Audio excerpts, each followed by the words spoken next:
तर राज्यात उष्णतेची तीव्र लाट आहे। सर्वाधिक तापमान अकोल्यामध्ये नोंदवण्यात आलंय। त्याखालोखाल अमरावती सुद्धा हॉटस्पॉट ठरत आहे।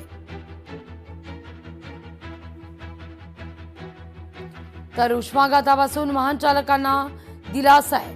बदलापूरमध्ये सगळे सिग्नल दुपारी बंद राहणार आहेत। दुपारच्या सत्रात बदलापूरमधील सगळे सिग्नल हे बंद ठेवण्याचा निर्णय हा घेण्यात आलेला आहे। बदलापूरमध्ये सध्या पारा 40शी पार पोहोचलाय आणि त्यामुळे खबरदारीचा उपाय म्हणून हा निर्णय घेण्यात येतोय।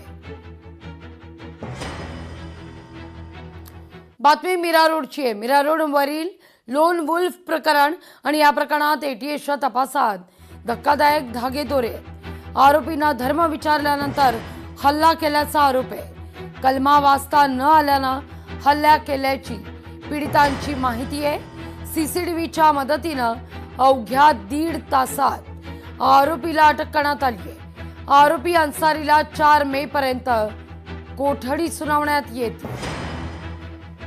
विशेष म्हणजे पेनड्राईव्हचा संशयास्पद साहित्य पोलिसांनी जप्त केलेले आहे।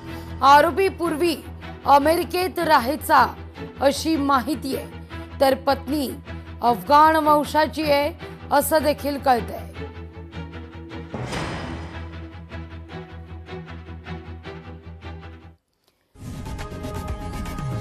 लोकशाही मराठी ऐका, पहा, जागरूक रहा।